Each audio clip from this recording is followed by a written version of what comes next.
Hola, Martín Gondra, autor de I30, dándote la bienvenida a una nueva sesión excelente de nuestro curso. Ya terminando este módulo número 4. Bien importante este módulo, estarás de acuerdo conmigo, hemos estado viendo cosas bien importantes, básicamente el uso del tremendo auxiliar do. Fíjate que en las últimas 2 semanas hemos cubierto básicamente casi todo lo que tiene que ver con verbos, que son las acciones. En el módulo anterior vimos a profundidad el uso del verbo to be, el verbo rey, recordarás que llamábamos el verbo ser o estar, y dijimos que este verbo lo llamábamos jugando el verbo rey porque es el único verbo que no ocupa de un auxiliar. Todas las demás acciones, todos los demás verbos regulares o irregulares ocupan de la ayuda del auxiliar do, ¿okay? Que es lo que hemos estado viendo esta semana. Esta famosa palabrita es el ministro de Defensa y el ministro de Gobierno, el ministro de todo. Este es el que manda, mejor dicho, ¿ok? Así que muy importante que lo tengamos bien bajo control. Dijimos que, haciendo una pequeña recapitulación, tenemos un tema extremadamente fácil hoy que lo cubrimos en 2 minutos y medio, más o menos, estuve calculando. Así que quiero aprovechar para hacer un pequeño repaso de todo este módulo.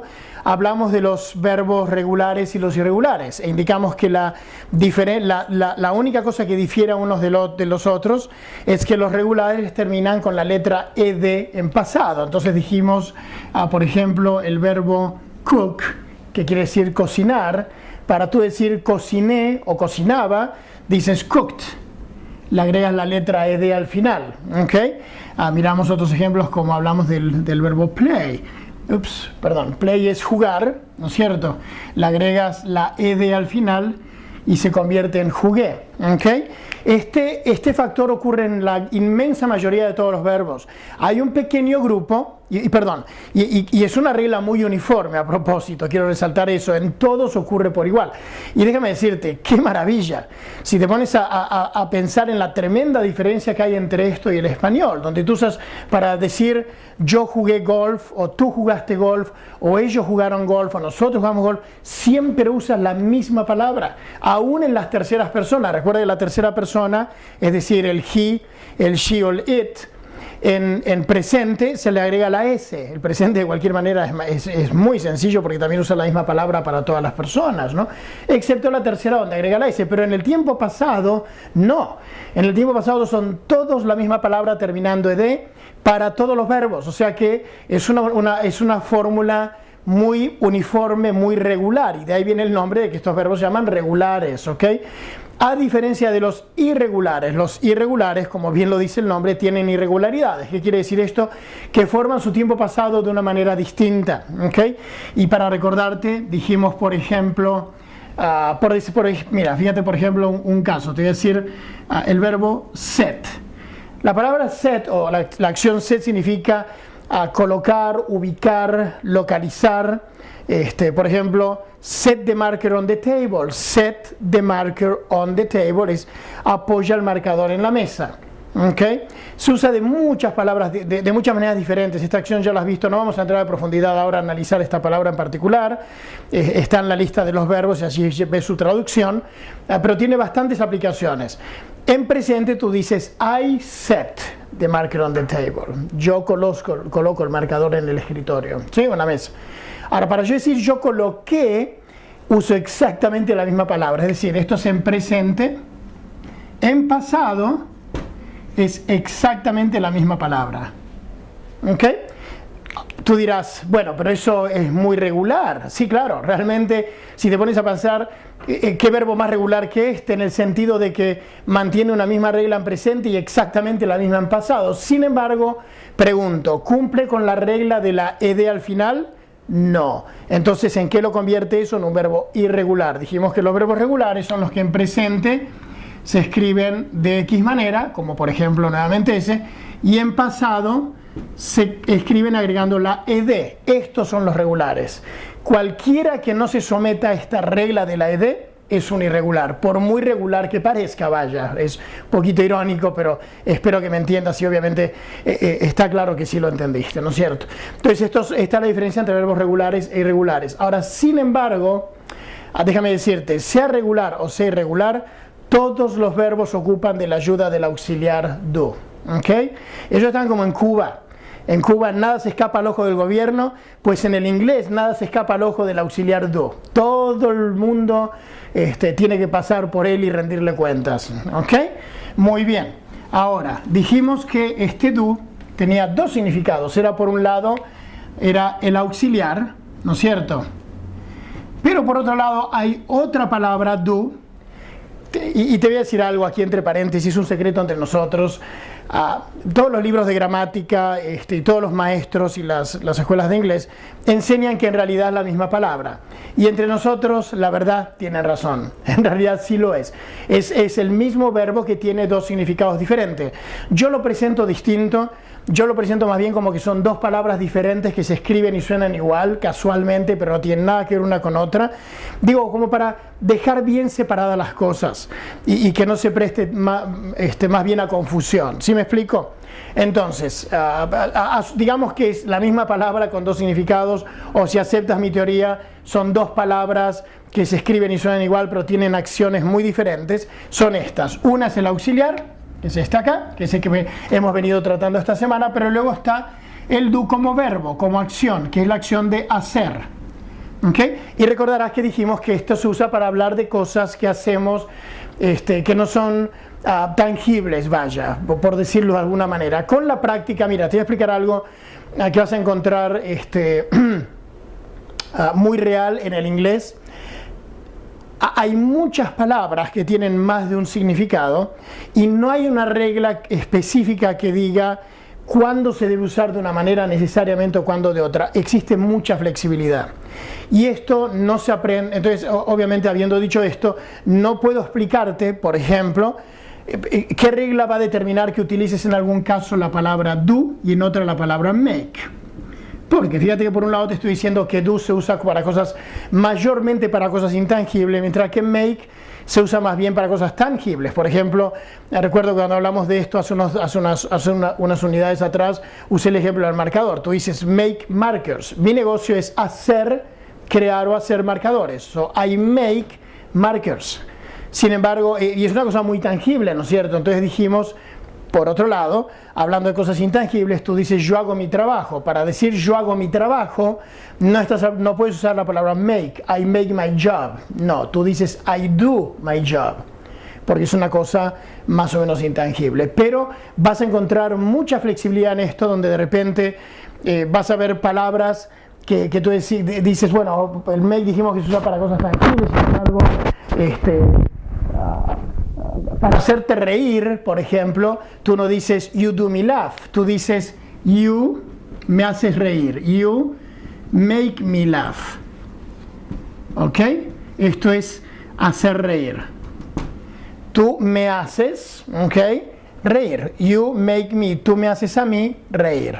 ¿Ok? Ya ves cómo hay excepciones. Todo esto se aprende con la práctica y con el tiempo, pero es muy rápido. El cerebro, déjame decirte para que lo tomes con calma y con optimismo.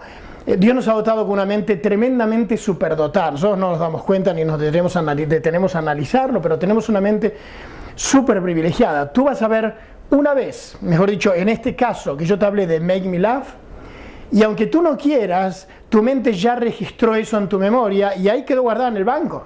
Y de ahí no la mueve nadie, ¿ok? Así que no te preocupes tanto porque, bueno, tú dices, wow, son 600 verbos. Y de repente uno de los 600 tiene 5 significados diferentes y cómo los sé usar aquí o allá, se aprende, pero de volada, número, se aprende rápido y se aprende casi sin que te des cuenta. Lo escuchas utilizar 2 o 3 veces y ya automáticamente quedó sellado y grabado en tu mente, ¿ok? Así que te comento esto para que avances con optimismo y con calma, ¿ok? Muy bien, ahora, dijimos que este verbo y de la misma manera el auxiliar conjugan con las mismas reglas de los demás verbos, es decir, usas la misma palabra para todas las personas. Tú dices I do, you do, he, she, it, we do, you do, they do. Todo el mundo do. Pero había una regla para las terceras personas y dijimos que esa regla era ¿cuál? Muy bien, le agregas la S al final, ¿verdad? Vamos bien, excepto recuerda que también dijimos en la primera o la segunda unidad, cuando hablamos de los plurales, en los primeros módulos, dijimos que a las palabras que terminaban en O para convertirlo en plural, para convertirlo en plural no, cuando le vas a agregar algo al final, no necesariamente convertirlo en plural, para cualquier cosa donde tú a la palabra le quieras agregar algo al final, no en todos los casos, pero en la mayoría le tienes que agregar ES. ¿Ok? Entonces el do cumple la regla de la S, pero con una E en el camino. Y se pronuncia das. ¿Cómo es? Das. Y esto se usa para las terceras personas. ¿Está bien? Muy bien. Ahora, habiendo dicho esto, miramos también, en el transcurso de este módulo, aprendimos una cosa súper importante del inglés. Cómo hacer preguntas y cómo contestarlas.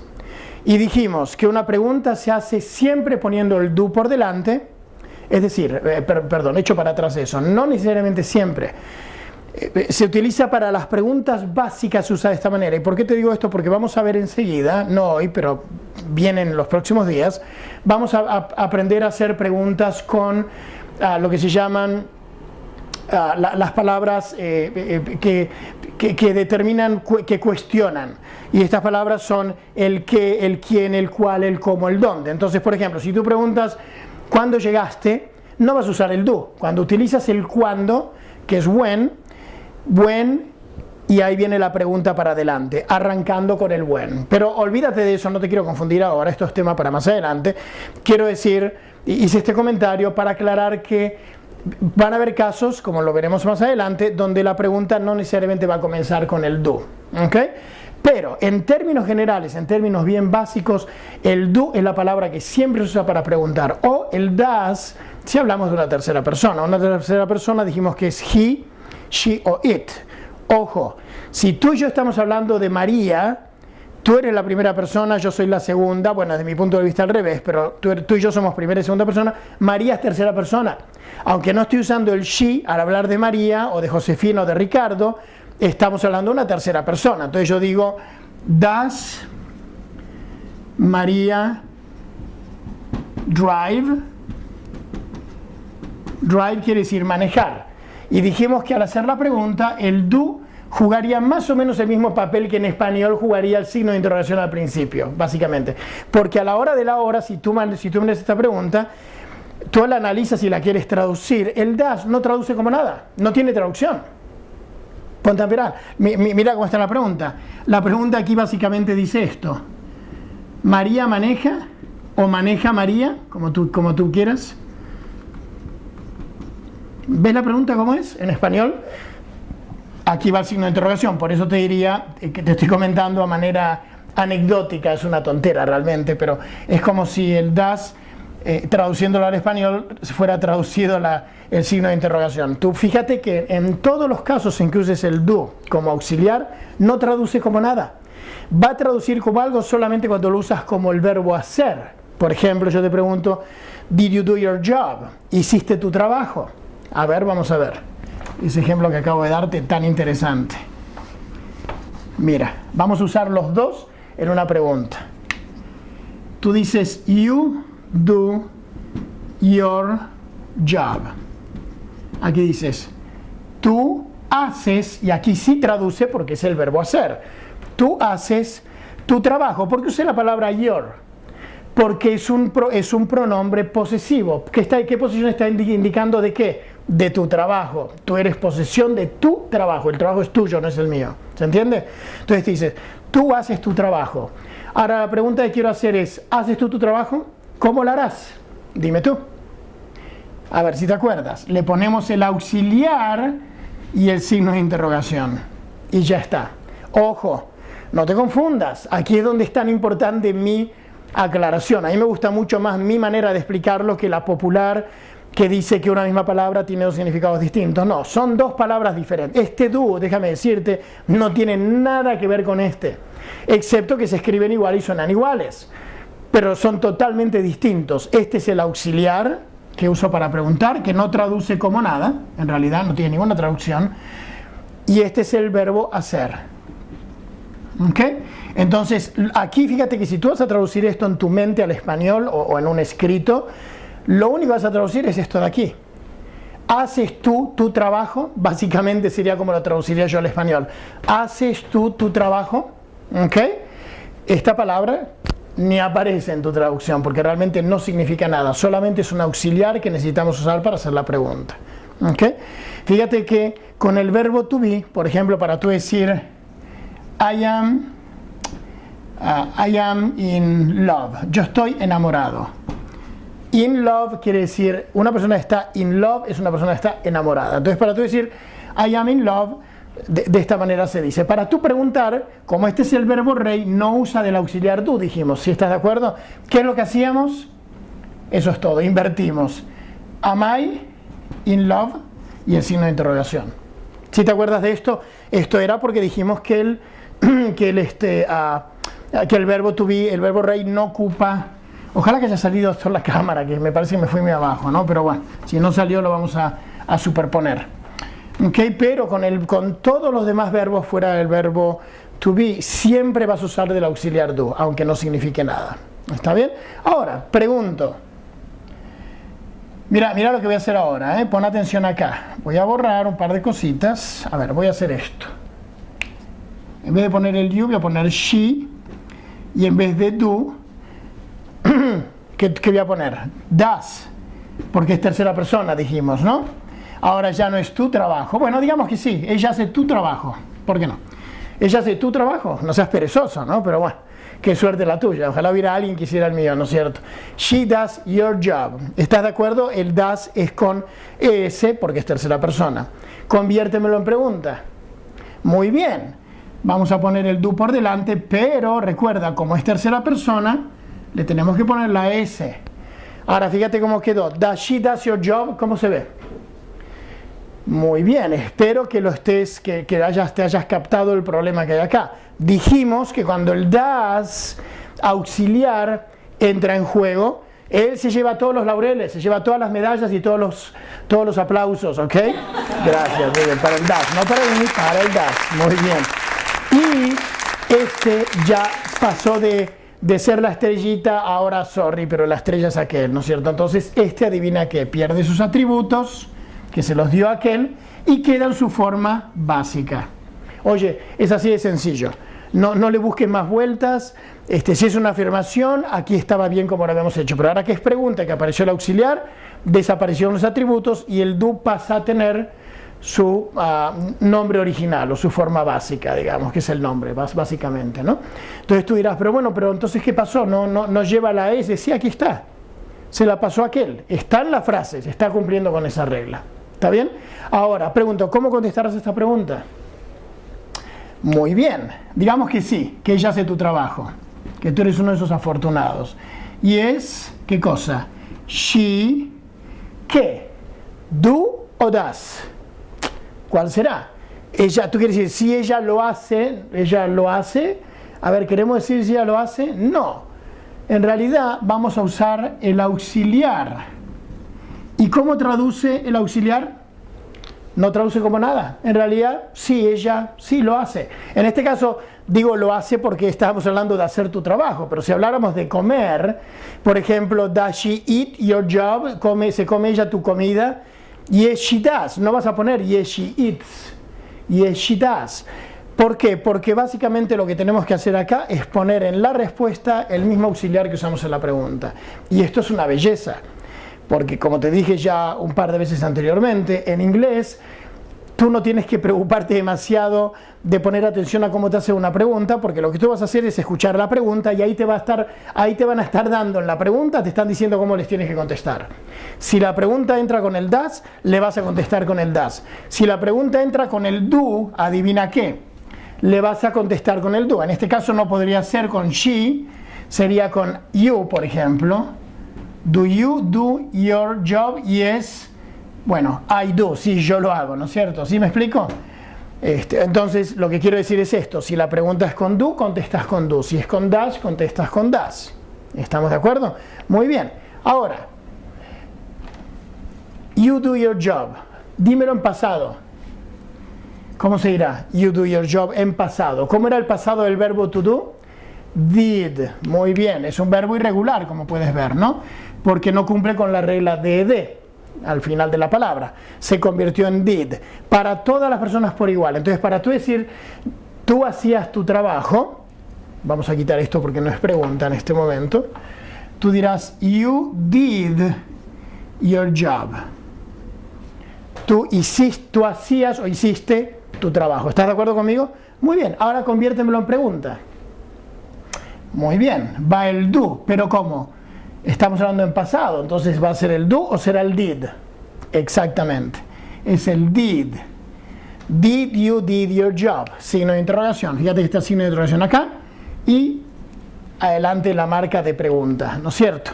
Ahora pregunto, ¿está correcta esta pregunta? Espero que estés pensando y que me estés diciendo no, no está correcta. A ver, detéctame el problema. Aquí no tiene que cambiar nada, el signo de interrogación está en su lugar, es pasado, de manera que obviamente tiene que ir did. El problema está acá. ¿Por qué? Porque dijimos que al usar el auxiliar, este señorito, sorry, se va para casa, perdió todos sus atributos. O sea que vuelve a llamarse con el nombre original del verbo. Y el nombre original del verbo es do. ¿Ok? ¿Por qué? Porque este aquí ya me está marcando que la pregunta está en pasado. Ya no ocupo que él también me lo diga. Sería una redundancia. Y aprovecho y te comento algo. Muy común en inglés que americanos que no fueron mucho a la escuela, me imagino yo, cometan este error y le digan did you did your job u otras palabras, no necesariamente do, pero con otros verbos, mantengan el verbo en pasado y usen el auxiliar del pasado. Está mal, está, mejor dicho, pésimo. Tan pésimo como está decir que hace mucha calor. O sea, yo siempre uso el mismo ejemplo porque se me eriza la piel realmente, se me paran los pelos cuando escucho que alguien diga hace mucha calor, ¿no es cierto? Está mal, hace mucho calor. Lo mismo decir la agua está bien fresca, no es la agua, es el agua. Ahora, imagínate tú, si nosotros, siendo hispanos, tenemos problemas para reconocer en este caso el género, si es masculino o femenino de una palabra, imagínate los pobres americanos. Pero para aprender inglés, qué belleza que las palabras en inglés no tienen género. La palabra water, mejor dicho, ni le digas a un americano si es masculino o femenina, porque te va a mirar con cara de loco, va a decir, ¿y este de qué me está hablando? En la mente americana, el concepto de que las palabras tengan sexo o género, como le decimos, no existe, no saben qué es eso. En inglés se le da género solamente a las cosas que tienen marcado un sexo, es decir, el gato, la gata, el perrito, la perrita, el hombre, la mujer, el niño, la niña, me explico, pero fuera de ahí para adelante, nada más. Nosotros los hispanos nos inventamos esa cosa tan rara y qué pesadilla, dime si no, ¿no? Pero en inglés no hay ese problema. Pero muy bien, volviendo sobre nuestra pregunta, ¿se entiende esto? Recuerda, la palabra, esta pregunta, fíjate que yo quito esto acá, digamos, y tengo aquí una frase, ¿viste esas frases bien largotas que te demoras 10 minutos en leerla hasta que hay un punto y ya no tenías más respiración para poder seguir hablando? Bueno, imagínate una de esas frases de 3 renglones y que desde que empieza hasta el punto hay 3 renglones y vos ahí bla, bla, bla, bla. En inglés, una de esas frasesotas bien largas, un párrafo, tú le cambias el auxiliar y le cambiaste totalmente el tiempo. Es decir, si yo le pongo el do, por ejemplo, automáticamente todo lo que estoy diciendo está en presente. Si yo le pongo el did, adivina qué, todo lo que estoy diciendo está en pasado.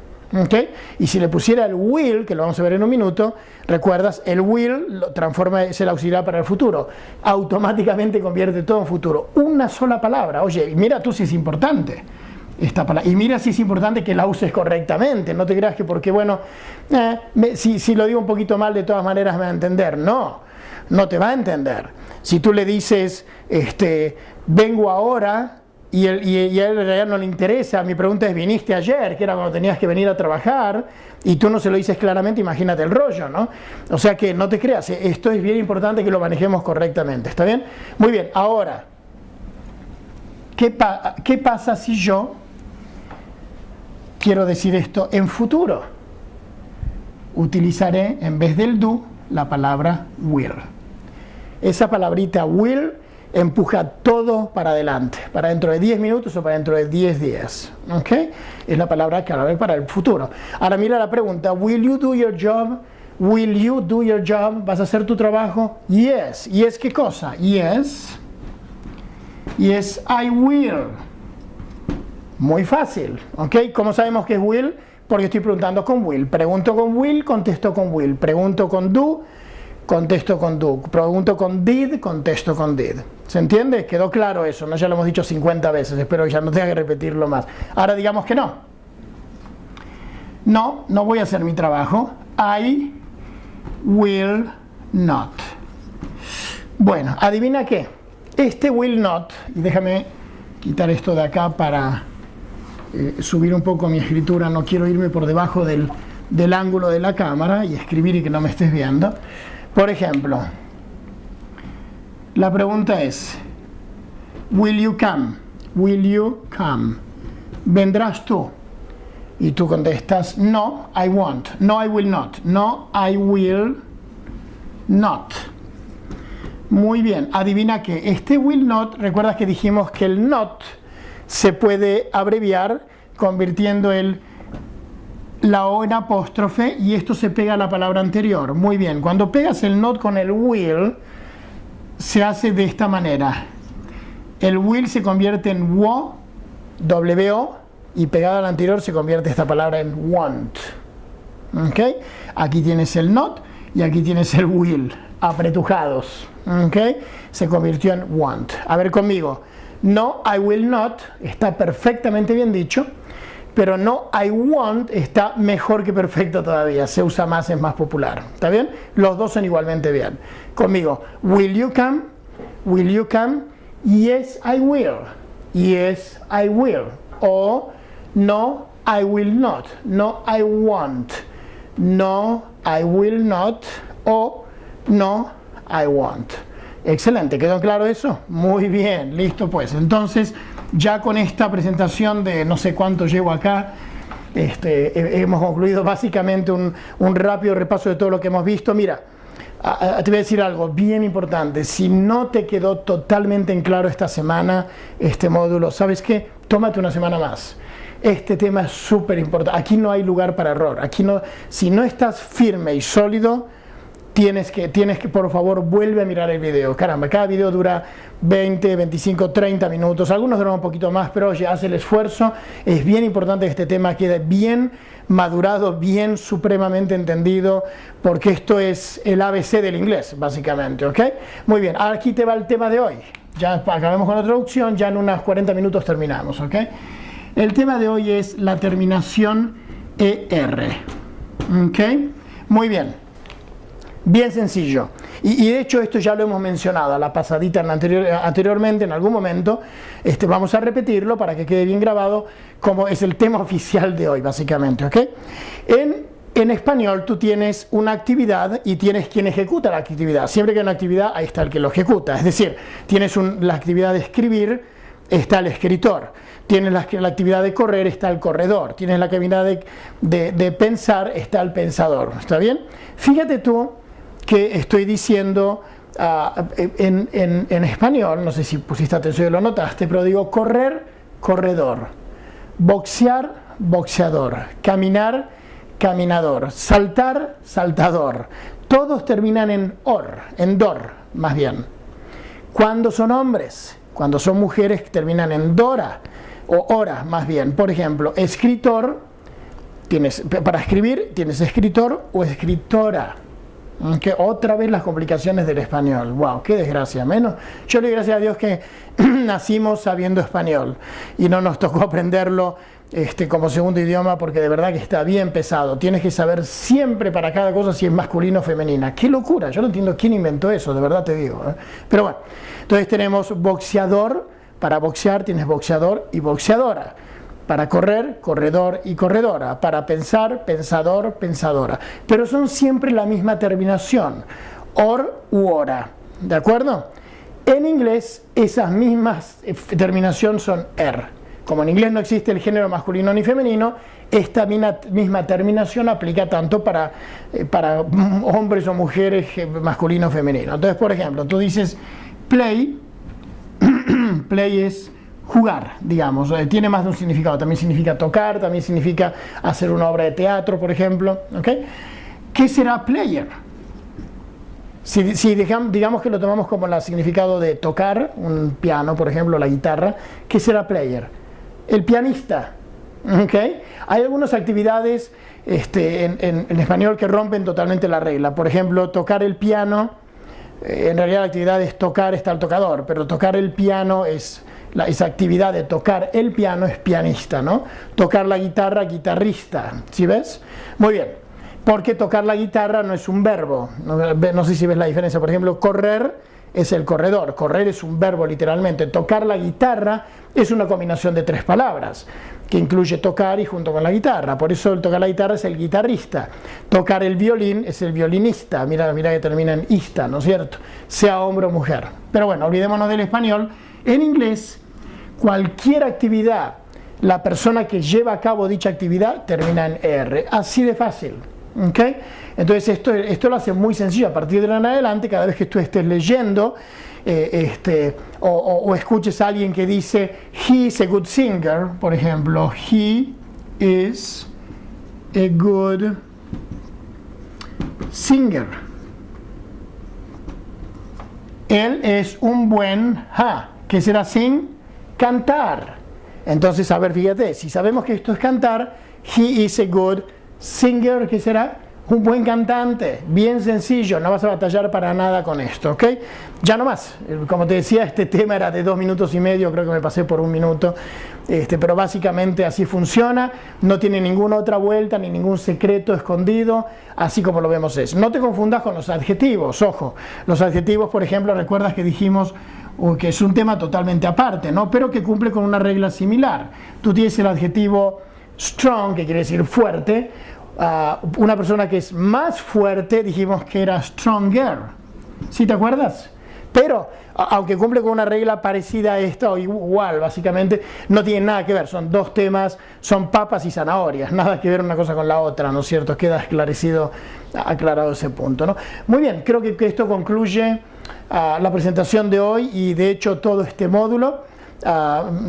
Muy importante que en estas últimas semanas te enfoques en vocabulario específicamente de verbos, que es lo que estamos viendo. Y recuerda que mi consejo fue, estúdiate primero los irregulares, son 115 o 120, no es gran cosa. ¿Por qué? Porque si estudias los irregulares, que son los más complicaditos, luego el resto, que son 500 y pico de regulares, son mucho más fáciles.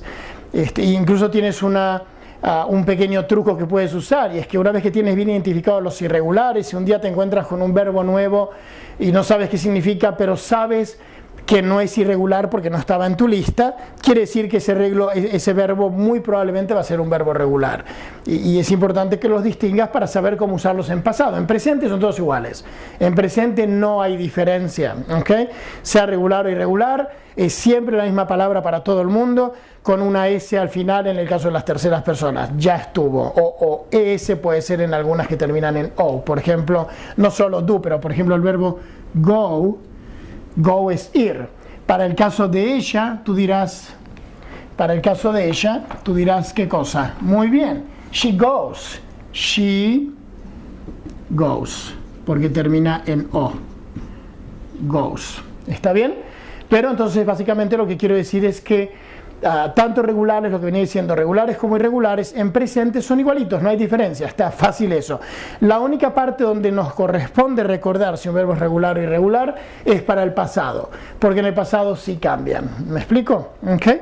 Muy bien, con esto terminamos. Nuevamente ya sabes la rutina, vete para abajo con preguntas, comentarios, cualquier cosa que se te ofrezca, déjanos saber. Quiero que sepas también que estamos disponibles para llamarte. No quiero que todo el mundo se habitúe a esto porque no quiero pasarme el día en el teléfono, ¿no? Digo, si es posible, pero con mucho gusto. Si, intentemos primero a través del medio escrito. Si tal vez de esa manera no queda totalmente entendido el tema, adelante. Levantamos el teléfono y nos hablamos. Lo importante es que lleguemos al final de este curso tú hablando inglés y contento. No solamente que hables inglés. Quiero que hayas sentido que esta fue una increíble experiencia. Quiero que cada módulo que estamos avanzando tú digas, wow, qué bueno que estuvo esto. Qué bien estoy invirtiendo mi tiempo, más que mi dinero. El dinero va y viene, pero tu tiempo no. Entonces yo quiero que tú sientas que de verdad estás obteniendo un tremendo valor por tu tiempo que estás invirtiendo conmigo cada día. Me encantó que me acompañes. Gracias nuevamente. Que Dios te bendiga, te me cuidas. Nos vemos en el siguiente.